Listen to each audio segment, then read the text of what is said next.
오늘도 보고 싶고 또 그리웠던 우리 주하나 성도님들과 함께 만나서 예배하고 또 말씀을 들을 수 있어서 너무나 기쁘고 반갑고 좋습니다. 오늘은 예수님께서 말씀하신 이 팔복의 마지막입니다. 여러분도 그러시겠지만 이 팔복의 말씀을 제가 공부하고 여러분과 나누면서 예수님께서 주시는 이 성령의 충만함이 제 안에 가득 차고 또 이렇게 기쁨이 샘솟는 그런 경험을 하게 되었는데요. 이 팔복의 말씀이 뭐라고 했죠? 하늘나라의 성품이 우리 안에 빚어져서 겉으로 드러나오는 모습이라고 했습니다. 자, 그동안 7가지의 복을 보았고 이제 오늘이 마지막 복인데요. 이 앞에 나오는 7가지의 복의 말씀을 보면서 여러분 어떤 마음이 드셨습니까? 자, 많은 분들이 또 말씀을 통해서 들려주시는 그 설교가 많이 은혜롭다 이런 말씀을 해주셨는데요. 그런데 속으로는 이렇게 살아가는 것은 불가능한 일일 것 같다 이런 생각을 하셨을지도 모르겠습니다. 자, 성경이 말하는 이 복이 세상의 관점에서 말하는 복과 너무 다른 점이 많이 있죠. 우리가 믿는 사람, 믿지 않는 사람은 마찬가지고 믿는 사람도 이렇게 살아가는 것은 사실 쉽지 않습니다. 그런데 오늘 예수님께서 마지막으로 알려주시는 복은 그 앞에서 말씀하신 복보다 어떻게 보면 더 심한 말씀입니다. 믿는 사람조차 정말 어려운 그런 말이고요. 자, 예수님께서 앞에서 복이 7가지의 복은 다 한 절로 말씀을 하셨는데 오늘 복은 3절에 거쳐서 말씀을 하십니다. 이렇게 길게 말씀하시는 이유는 그만큼 우리 그리스도인이 이 말씀을 더 집중해서 보고 정말 중요한 그리스도인의 삶에 도움이 되는 말씀이라는 것을 뜻하는 것이죠. 자, 예수님께서 뭐라고 하시죠? 예수님 때문에 핍박받고 고난받고 박해받고 욕먹고 나쁜 말을 듣는 사람이 복이 있다고 하십니다. 자, 우리 그리스도인 아무도 이런 것을 원하는 사람은 거의 없을 것입니다. 자, 그런데 이렇게 성도의 삶에 찾아오는 박해, 고난, 어려움, 이것이 신약 성경에 나오는 가장 중요한 주제 중에 하나입니다. 예수님을 따르는 제자라면 이러한 일을 당한다고 말씀을 해주시죠. 자, 사도 바울이 디모데후서 3장에서 그 말을 합니다. 그리스도 예수 안에서 경건하게 살려고 하는 사람은 모두 박해를 받을 것입니다. 그런데 예수님께서 본문 12절에 뭐라고 하시죠? 박해를 받을 때 기뻐하고 즐거워하라고 말씀을 하십니다. 여러분, 이 기쁨은 온도 조절계와 같은 것입니다. 이 온도 조절계, 집안에 다 하나씩 있는 이 온도 조절계는 밖이 덥던지 또 아무리 춥던지 상관없이 내가 원하는 온도, 나에게 맞는 그 온도를 조절을 해줍니다. 이 기쁨도 마찬가지입니다. 성령 안에서 누리는 기쁨은 우리가 아무리 힘들고 어렵고 괴로운 상황이 있더라고 하더라도 우리가 기쁨으로 우리의 상황을 조절할 수 있는 그런 능력이 되는 것이죠. 그런데 이 박해는 온도계와 같은 것입니다. 온도계는 우리가 어떠한 상태인지를 보여주는 것이죠. 자, 그렇듯이 박해는 내가 예수님을 얼마나 잘 따르고 믿고 있는지 내 상태를 보여주는 것입니다. 자, 박해라는 영어 단어가 persecution입니다. 이 persecution이라는 그 말이 영어의 그런 다른 단어, 따라가다, 추적하다라는 그런 단어인 pursue와 같은 그런 어원을 가지고 있습니다. 자, 이것을 다른 말로 하면 박해는 끊임없이 나를 찾아오고 괴롭히는 것이라는 말입니다. 자, 세상은 내가 믿음을 잘 지키려고 하고 또 예수님을 잘 따르려고 하면 나를 끊임없이 따라오고 그것을 하지 못하게 만듭니다. 자, 때로는 세상의 가치관과 분위기를 통해서 직장에서 불이익을 당하게 하기도 하고요. 또 가족과 그런 친구로부터 핍박을 받게 만들기도 합니다. 또 어떤 때는 조롱과 따돌림으로 우리를 흔들기도 하고요. 끈질기게 따라오는 추적자처럼 우리를 따라와서 끊임없이 우리를 괴롭게 하는 것입니다. 그런데 바로 그런 박해의 순간이 우리가 누구에게 속해 있는지를 드러나게 해주는 것입니다. 또 누구를 위해서 살아가는지 분명히 나타나는 기회가 되는 것입니다. 자, 지난번에도 제가 말씀을 드렸지만 인천공항을 누가 만들었죠? 제가 만들었습니다. 놀랍지 않으세요? 네. 자, 제가 신학교 다니다가 군대 가기 전에 일당 5만 원씩 받고 인천공항 배수로를 만드는 아주 훌륭한 그런 일을 했습니다. 자, 그런데 그 현장에서 함께 일하던 분들 중에 하나가 굉장히 입이 거칠고 욕을 항상 입에 달고 사시는 분이 있었는데요. 그분이 제가 신학을 공부하고 목사가 되려고 한다는 사실을 알았을 때 저에게 찾아와 이런 말씀을 하셨습니다. 야, 네가 목사 되면 나도 목사하겠다. 그거 아무나 다 하는 거 아니야? 이렇게 이야기를 하시더라고요. 그런데 저는 그 말에 그렇게 크게 신경 쓰지 않았습니다. 자, 그런데도 계속 저를 볼 때마다 저를 비아냥대고 또 안 좋은 말을 하시더라고요. 자, 지금 돌이켜보면 그것이 작은 형태의 박해가 아니었나라고 생각이 됩니다. 자, 이처럼 우리가 믿음의 길을 걷는다는 이유만으로 세상은 우리를 비웃고 조롱할 때가 있습니다. 그런데 예수님께서 말씀하십니다. 바로 그러한 순간이 나 예수께 속한 사람이라는 것을 보여주는 계기가 되는 것이다. 자, 이제 말씀의 첫 번째로 우리가 받는 이 박해의 이유에 대해서 함께 살펴보도록 하겠습니다. 여러분, 우리 그리스도인이 도대체 왜 박해를 받는 것일까요? 10절을 보시면 의를 위해서 박해를 받는 자가 복이 있다고 하듯이 바로 이 의로운 삶 때문에 우리가 박해를 받는 것입니다. 자, 의라는 단어는 이 신약 성서의 원어인 헬라어에 보시면 분리하다라는 뜻을 가지고 있습니다. 기독교인들이 박해를 받는 이유가 바로 여기에 있습니다. 세상과 분리된 삶을 살기 때문이죠. 분리된 삶을 산다는 말은 말 그대로 다른 삶을 산다는 뜻입니다. 자, 앞에서 다뤘던 7가지 우리가 복을 보시면 우리가 얼마나 세상과 다르게 사는지를 알 수가 있습니다. 심령이 가난한 자는 복이 있다. 즉 마음이 영적으로 가난한 자가 복이 있다고 하는데 세상은 그런 사람은 복이 없다고 말하죠. 애통하는 자가 복이 있다고 예수님께서 말씀하시는데 세상은 그 누구도 슬퍼하고 싶지 않습니다. 또 예수님께서 온유한 자가 되라고 말씀하시는데 세상은 온유한 자가 아니라 힘있고 돈 있고 강한 자가 되어라 라고 말하고 있습니다.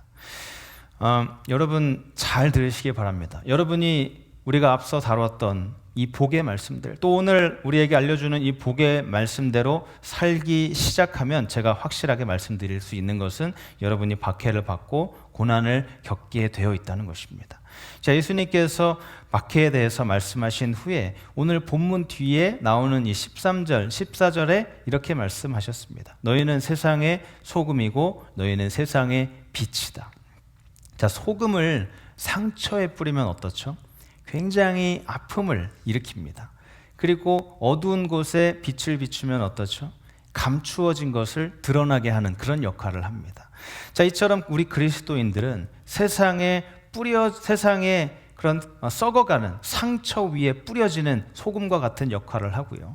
또 어둠을 드러내는 밝은 빛의 역할을 한다는 말입니다. 그러니까 세상이 우리를 싫어하고 박해하는 것이죠. 여러분, 이 그리스도인이 성령으로 충만한 삶을 살면 그 삶이 달라지게 되어 있습니다. 그런데 이 달라진 삶이 우리로 하여금 세상과 분리되는 삶을 살게 하면서 결국 박해를 받고 고난을 겪게 하는 것입니다. 자, 이렇게 우리가 박해를 받는 첫 번째 이유에 대해서 함께 살펴보았고요. 두 번째 이유는 바로 11절에 나오는 나로 말미암아, 즉 예수님 때문에 박해를 받는다고 하는 것입니다. 자, 여러분, 세상은 예수님을 아주 미워합니다. 아주 싫어합니다. 그런데 세상은 아기 예수님은 미워하지 않습니다. 요즘에 상점을 가보면 아직 9월이 되지도 않았는데 벌써 아기 예수님 모형이 그려져 있는 그런 물건들을 파는 것을 볼 수 있습니다. 그 안을 자세히 들여다보면 이런 문구가 쓰여져 있는 것을 제가 발견했습니다. 우리는 아기 예수님을 너무 사랑합니다. 자, 왜 아기 예수님을 사랑할까요? 이 아기 예수님을 통해서 자신이 많은 돈을 벌 수 있기 때문입니다. 자, 이들은 아기 예수님을 전혀 미워하지 않습니다. 또 세상은 병든 사람을 고치고 굶주린 자를 먹이시는 예수님도 미워하지 않습니다. 오히려 그런 사람이 우리 사람이 본받아야 할 사람이라고 말하면서 위인전에 예수님의 이름이 있는 것을 보기도 합니다. 자, 그런데 왜 세상이 예수님을 미워할까요? 바로 예수님께서 세상의 일, 마귀의 일을 멸하러 오셨기 때문입니다. 요한일서 3장 8절의 말씀처럼 마귀의 일을 멸하러 오셨기 때문입니다. 이 마귀의 일이 무엇이죠? 교만, 욕심, 탐욕, 시기, 폭력과 같은 것입니다. 세상은 이런 일들로 재미있게 하고 또 웃기게 표현해서 사람들에게 나쁜 것이 아니다라는 그런 인식을 갖게 하지만 예수님께서는 그 일을 멸하기 위해서 오신 것입니다. 그리고 빌립보서 1장 29절에서 이렇게 말합니다. 하나님께서 여러분에게 그리스도를 믿는 것뿐만 아니라 또한 그리스도를 위하여 고난을 받는 특권도 주셨습니다. 여러분이 예수님을 따르면 고난을 받게 되어 있다는 말입니다. 저 혹시라도 오늘 이 말씀을 듣고 이렇게 생각하시는 분이 있을 수도 있습니다. 오늘 교회 괜히 왔다. 나 이런 말씀 들으려고 온 거 아닌데. 그렇게 하실지도 모르겠습니다. 또 어떤 분들은 나는 기독교인으로 살면서 예수님께서 주시는 축복은 받고 싶지만 그런데 고난을 받고 싶지는 않다. 이렇게 말씀하실 수도 있습니다. 그런데 죄송하지만 그것은 불가능한 일입니다. 왜냐하면 예수님께서 요한복음 15장에서 내가 세상에서 너희를 택하였기 때문에 세상이 너를 미워한다고 하셨기 때문입니다. 자, 그러니까 우리가 예수님께 이 속했다는 사실 때문에 세상이 우리를 미워한다는 말이죠. 예수님께서 우리를 선택하셨기 때문에 고난은 피할 수 없는 것이고 동시에 주님을 따르는 온도계 같은 그런 증거가 되는 것입니다.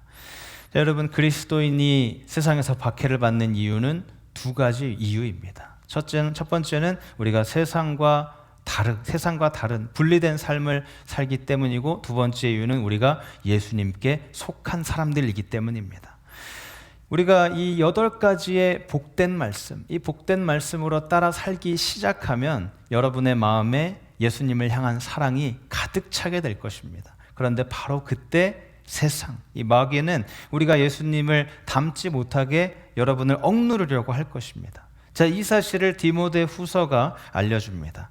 그리스도 예수 안에서 경건하게 살려고 하는 사람은 모두 박해를 받을 것입니다.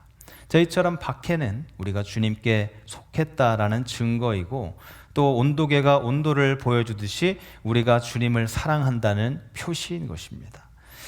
자, 이렇게 왜 그리스도인이 박해를 받는지에 대한 이유에 대해서 함께 살펴보았고요. 두 번째로 함께 살펴보고 싶은 것은 박해에 대한 잘못된 이해입니다. 여러분, 예수님께서 오늘 본문에서 의를 위해서 박해를 받는 자가 복이 있다고 말씀하시는데요. 그런데 내가 잘못해서 오는 이런 잘못된 것과 예수님 때문에 받는 박해를 혼동하는 그런 경향이 있습니다. 내가 잘못해서 받는 박해는 예수님께서 말씀하시는 박해가 아닙니다. 그냥 본인이 잘못한 것이죠. 자, 우리가 기억해야 할 것은 박해를 받은 사람이 복이 있는 것이 아니라 예수님 때문에 예수님을 위해서 박해를 받은 사람이 복이 있다는 말입니다.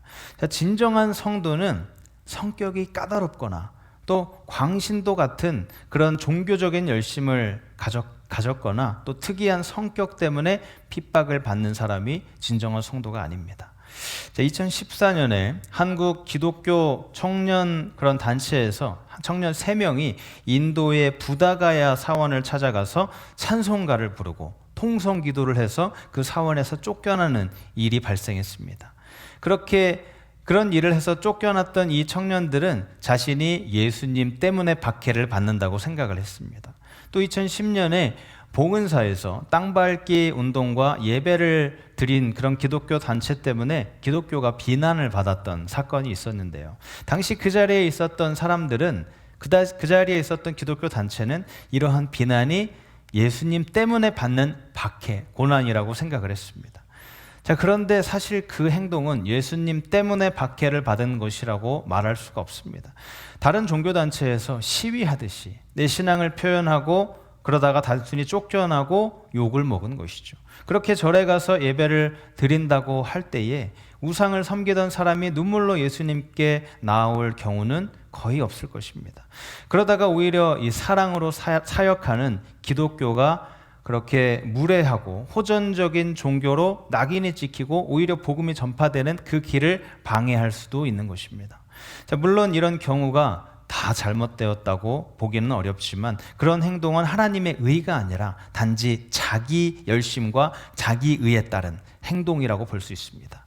자, 지금은 거의 찾아볼 수 없지만 예전에는 교회에 하루 종일 그렇게 지내다가 오는 분들이 있었습니다.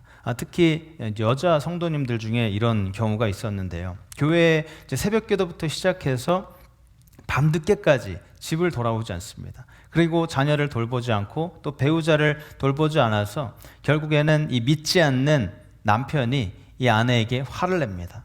자, 그때 이 아내는 내가 지금 예수님을 믿는 이 열심 때문에 박해를 받고 있구나라고 생각을 합니다. 자, 그런데 그것은 핍박이 아니죠. 광신입니다. 그렇기 때문에 박해를 잘 분별할 필요가 있습니다. 이것을 잘 분별하지 못하면 본인이 잘못해서 욕먹는 것을 주님을 위해 핍박을 받는다고 잘못 생각하게 되는 것이죠.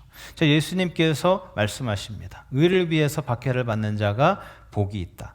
자, 그런데 이 박해하는 사람이 도대체 누구일까요? 물론 교회 밖에 그 세상과 믿지 않는 사람들에게서 오는 박해도 있지만 교회 안에서 믿는 사람으로부터 오는 박해도 굉장히 많습니다. 자, 성경이나 또 교회 역사를 보면 우리가 이 사실을 잘 알 수 있는데요. 예수님을 가장 많이 박해하고 괴롭힌 사람들이 누구죠? 바리새인, 사두개인, 종교 지도자들이었습니다. 자, 여러분, 이 교회 안에서 누가 가장 많이 핍박할까요? 교회 안에 있으면서 제대로 믿지 않는 사람들입니다. 주일에 한 번 우리가 교회에 와서 예배 참석하는 것이 신앙생활의 전부라고 생각하는 경우가 많이 있습니다. 자, 교회에 오는 것이 중요하지 않다고 말하는 것이 아닙니다. 다만 주일 예배를 드리는 것이 내 신앙생활의 전부이고 나머지 6일은 마치 주님이 안 계신 것처럼 살아가는 사람들이 많이 있습니다. 자, 이런 사람들을 가리켜서 그리스도인 무신론자라고 합니다. 입으로는 하나님을 믿는다고 하지만 실제로는 하나님이 없다고 믿는 그런 무신론자처럼 살아가는 사람들을 말하는 것이죠. 자, 일주일 동안 하나님이 안 계신 것처럼 그렇게 생활하며 살다가 주일날 교회에 올 때만 다릅니다. 크리스천이지만 평소 생활할 때 하나님이 없다고 하는 무신론자처럼 사는 것이죠. 바로 이런 사람들이 제대로 믿는 사람을 박해할 가능성이 높습니다. 그렇게 신앙생활을 하면 자신에게도 해가 되고 결국 남에게도 해가 되는 것입니다. 여러분, 혹시 신앙생활은 조금 적당히 해야 돼 라는 그런 마음을 가지고 계십니까? 그렇다면 이 신앙을 제대로 모르고 있는 것입니다. 적당히 신앙생활하면 어떻게 될까요? 내가 교회를 핍박하게 될 가능성이 높아지는 것입니다. 교회 안에 문제가 일어나는 이유는 나서지 말아야 될 사람이 나서고 나서서 일을 해야 할 사람은 나서지 않기 때문입니다. 교회를 섬겨야 하는 사람이 바르게 섬길 수 있도록 일꾼을 세우고 직분자를 세우는 것이 교회를 건강하게 하는 지름길입니다. 그래서 우리가 연말에 이 일꾼을 세우는 것을 위해서 다 함께 합심해서 기도해야 하는 것입니다. 자, 왜 성도가 핍박과 고난을 겪는다고 했죠? 세상과 분리된 삶을 살기 때문입니다. 세상에 따르는 가치와 삶의 목적이 안 믿는 사람들과 다른 것입니다. 그런데 이 놀라운 것은 그 세상의 가치를 교회에 가지고 와서 다른 믿는 사람들을 그 세상의 가치에 따라서 정죄하고 비난하는 것입니다.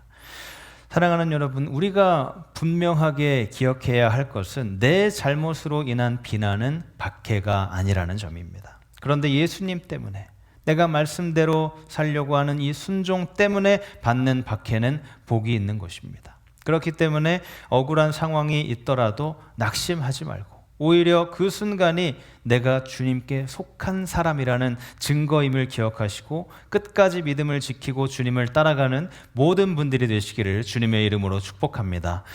자, 지금까지 박해를 받는 이유에 대해서 함께 살펴보았고요. 그리고 예수님을 따를 때 혹은 이 나 때문에 받는 이런 박해를 혼동하지 말아야 되는 것에 대해서 우리가 함께 살펴보았습니다.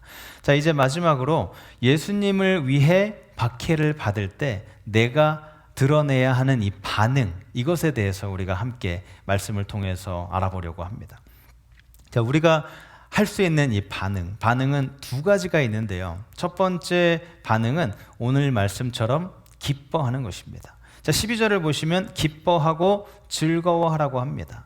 이 기뻐하고 즐거워하라는 이 두 단어에 대해서 제가 말씀을 준비하면서 공부를 했는데요. 이 기뻐하다라는 말은 우리가 뭔가 재미있는 그런 농담이나 이런 영화를 봤을 때 얻는 기쁨, 이런 기쁨이 아니라 우리 마음속 깊은 곳에서부터 우러나오는 이 기쁨을 말하는 것입니다.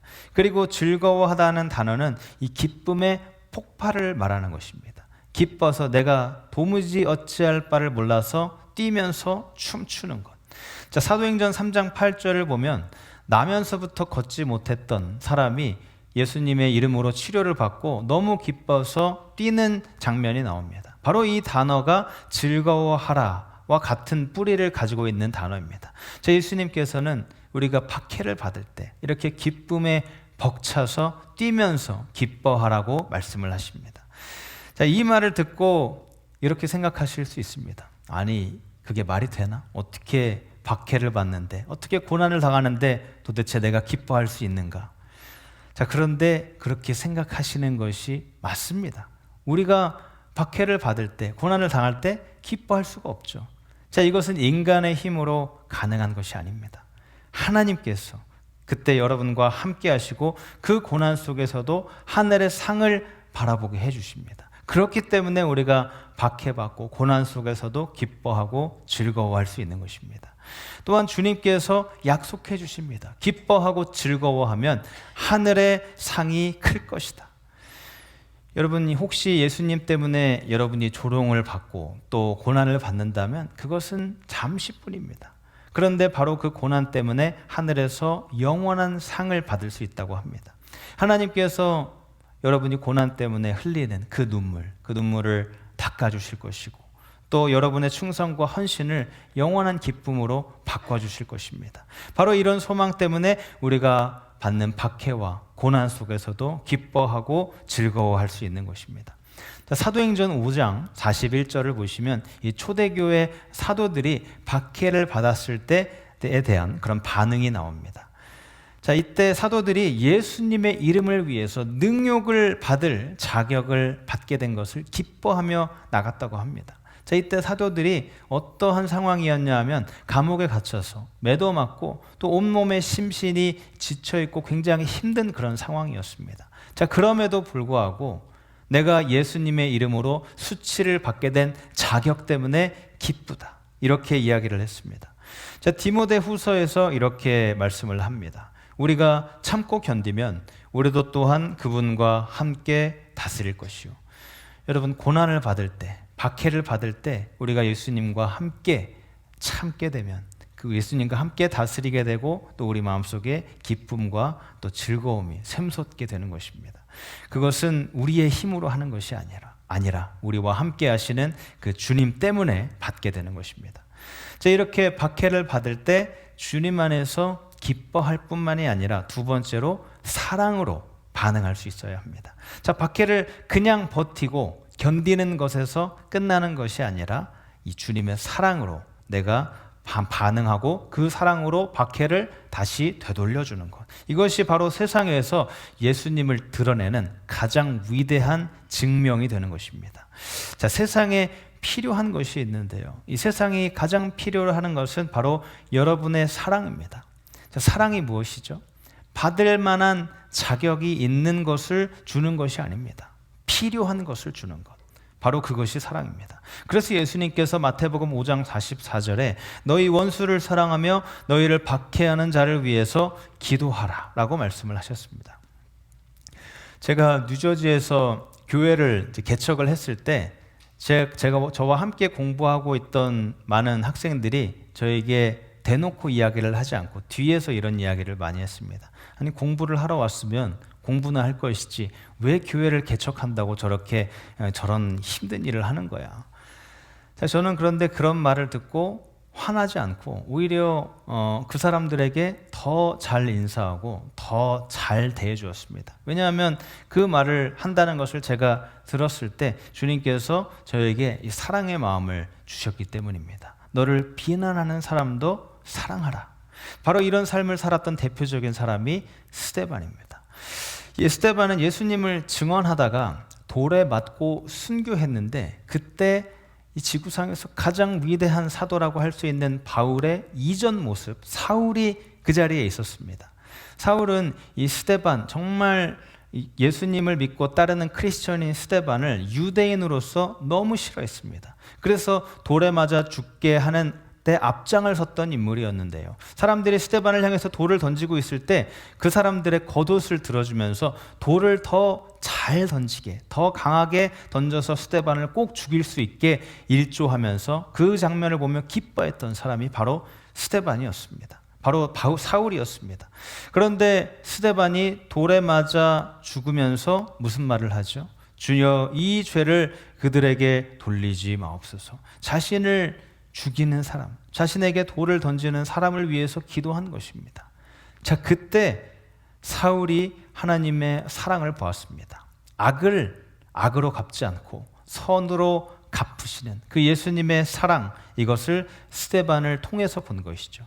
자, 시간이 한참 지나서 다메섹 도상에서 자신이 겪었던 일을 돌아보면서 사울이 사도행전 26장 14절에 이렇게 고백을 했습니다. 그때에 나에게 사울아 사울아 너는 어찌하여 나를 핍박하느냐, 가시도 찐 채찍을 발길로 차면 너만 아플 뿐이다 하고 말하는 이 음성을 바울이 들은 것이, 사울이 그때 들은 것입니다.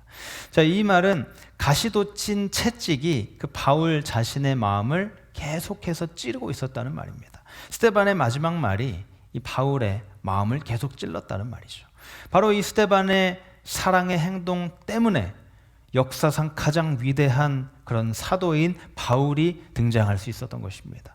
박해 앞에서 사랑으로 응답할 때에 하나님의 이 놀라운 구원의 역사가 시작이 되는 것입니다. 여러분이 삶 속에서 경험하는 비난, 박해, 고난 속에서도 주님의 사랑으로 응답할 때에 그 사랑은 절대 헛된 것이 되지 않습니다. 누군가의 마음속에 남아서 결국 그 사람을 사랑의 길, 구원의 길로 이끄는 도구가 될 것입니다. 사랑하는 여러분, 모두 비난과 박해, 고난 속에서 주님의 사랑으로 응답하며 하나님의 도구로 쓰임받는 여러분이 되시기를 주님의 이름으로 축복합니다. 자, 이제 말씀을 마무리합니다. 자, 히틀러가 영향을 받았던 그런 독일의 철학자 니체가 있었는데요, 이 니체가 신은 죽었다라는 말을 했습니다. 자, 그러면서 신약 성서에 나오는 사람들 중에서 가장 존경하는 인물이 본디오 빌라도라고 이야기를 했고요, 가장 경멸하는 인물이 예수라고 했습니다.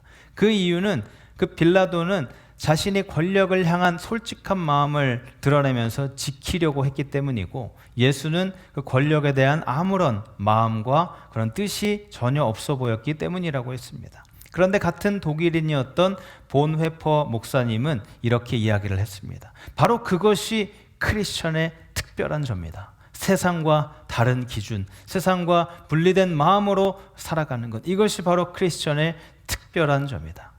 사랑하는 여러분, 이것이 바로 팔복이 우리에게 가르쳐주는 진리입니다. 세상과 분리된 삶을, 다른 삶을 살아가는 것. 자, 어떤 분들은 이렇게 생각할 수 있습니다. 내가 예수님을 믿고 예수님을 잘 따라간다면 나는 고난이 없는 삶을 살 거야. 하나도 어려움이 없는 평탄한 삶을 살게 될 거야. 그런데 성경은 정반대로 말합니다. 오히려 주님 뜻대로 살기 때문에 고난을 받는다고 말합니다. 마치 예수님의 말씀에 순종해서 바다로 나아갔을 때 큰 풍랑을 만났던 제자들처럼 말입니다. 그런데 바로 그때 그렇게 어려움을 당할 때 가장 세밀하게, 가장 자세하게 예수님이 누구이신지를 알 수 있게 되는 계기가 됩니다. 여러분, 이 믿음의 길에서 겪는 고난, 이 고난 어려움은 절대 헛되지 않습니다. 이런 과정을 통해서 주님께서 여러분을 더 강하게 만들고, 더 주님을 바라보게 만들고, 더 주님을 의지하게, 더 주님을 가까이 나아가게 하는 그런 능력이 있는 것입니다. 그래서 고난은 두려움의 이유가 아니라 주님을 더 가까이 경험할 수 있게 해주는 기회가 되는 것입니다.